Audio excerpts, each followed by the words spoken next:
Hey guys, Matt Bishop here. We are backstage at the Sherman Theater up in Stroudsburg, PA, and I'm here with Tony Castaneda of Kyng. What's up, man? Good to be here.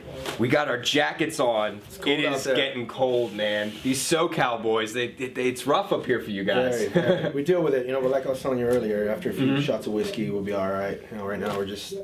We'll have to have a few later then. Yeah, we will, for sure. That's mandatory, actually. That was a part of the contract on the interview. You can't do the interview if you're not going to take a shot of All right. thing or so. That's fine with me. Right. You don't got to twist my arm. Sometimes we do, and make them drink it. So. Yeah. How's the tour going, man? It's going great, man. We're really excited to be out here. We're playing with good friends of ours from In This Moment. All Hail the Yeti, who's also from Los Angeles, and Motionless in White, who I think are from Pennsylvania. So tonight should be an awesome show. The tour's been fantastic. We've been, playing locally with In This Moment, at least the members of the band and myself with them for many years. So this is a really cool tour to be on. A lot of Los Angeles bands and kind of a really cool vibe. So trying to play to new people. It's like Motionless in White has a ton of fans as well as In This Moment, and their fans.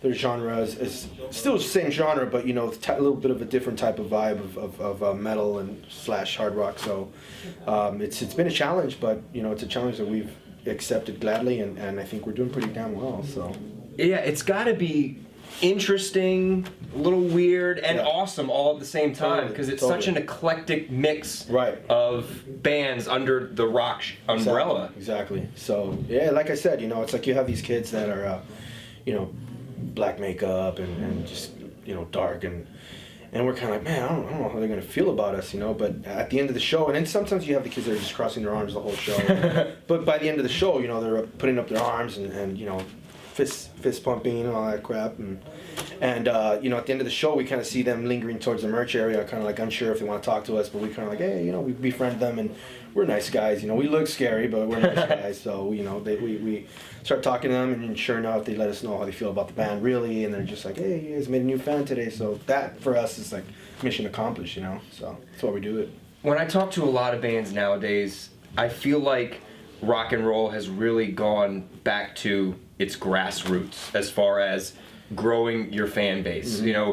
Record sales and all that, it's kind of like whatever, we don't really care. Like, we want to play live, we want to go to the merch booth, we want to shake hands, we want to meet people, and it sounds like that's what you guys love to do, and you're doing it. Yeah, I mean, I think right now the times are so different that you kind of have to do that now, but in our case we just kind of embraced it, and we have a good time with it. We make the best of it, and like I said, we meet new fans, and you got to be out there playing, and live shows are what it's all about now. That's what's going to sell merch, which is the most important thing right now, aside from records, of course. But as we all know, records aren't selling like they used to.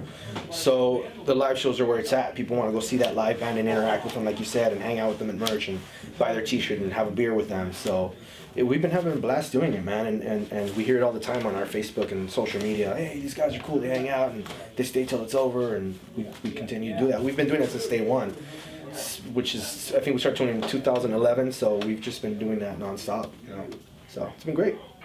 Your debut album came out in 2012. 11, yeah. 2011. So it's been even longer than I thought. Yep. And you guys are working on some new tunes.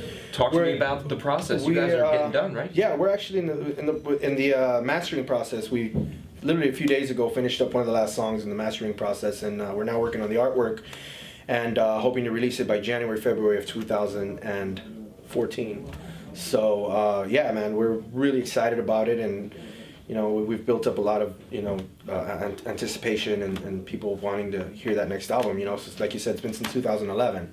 So yeah, man, we can't wait to get it out and show people our sophomore album, and I think the sophomore album is the most important one, because then if people are not sure where they're leaning towards, whether they love you or not, I think the second album is that one that gives people the deciding factor of whether or not they're going to stick with that band.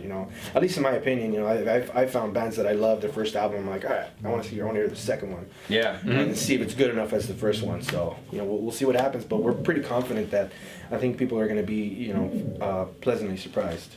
Well, I think the fact that it's taken you guys so long to make this second album is a testament to the band, because you're still, it's almost 2014, you guys are still out on the road, you're touring right now, and people are still coming out, they still want to see you. they're okay still listening to the first record because Right. you know you guys have been doing a great job. It was a good album, and you guys have toured hard, and people don't mind waiting. You know. Yeah, yeah. Again, you know, if you have a good product, people are willing to wait, man. And like you said, the people have been showing up show after show, and we're just, like I said, waiting for that, you know, that starting gun for that second album, and we're really excited about it. So. Any tour plans after this tour? Maybe in the new year? We have a few tours that can't really talk about right now much. So yeah, but it's we're definitely going to be doing a whole lot of touring come this January, February. You know, again, the album's going to come out, so we got to be out there on the road, you know, pushing it, and you can bet your ass that it's going to be a busy year for us for sure. Nice. Yeah. What can fans expect on this record compared to the first one? Are we going to see a whole lot of new craziness, or are we just back to the same grind? I think it's gonna definitely have the roots of what Kyng is about. You know, we're just all, I mean, we're all over the place. I think we can be labeled as a hard rock band disguised as a heavy metal band, or the other way around, a heavy metal band disguised as a hard rock band. But one thing's for sure, you know, we're definitely about the roots. Like one of our favorites, Black Sabbath, for sure. You know, that's my inspiration. Geezer Butler, he's an amazing bass player, and we just have that rock and roll vibe, that roots, and just kind of take it back to the old school, if you will, with a lot of blast beats thrown in there, and just kind of sudden changes that you won't expect, and I think we've evolved a little bit, you know. So we'll see how it goes. Evolution is good. Evolution is good, yeah. What'd you think of the last Sabbath album? I loved it. I mean,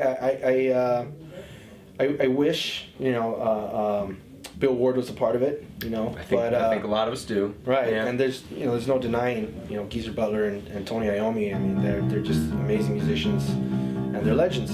So I can't not like the album. So I had to get it. I had to listen, and I love it, man. You know, I mean, people kind of say, oh, you know, I don't know if I like it or not. I mean, look, they're older dudes, man. I mean, how many bands do you know, that are at that age still touring, still rocking out, and still writing albums? You know, not very many. You know, so my hats off to them. You know.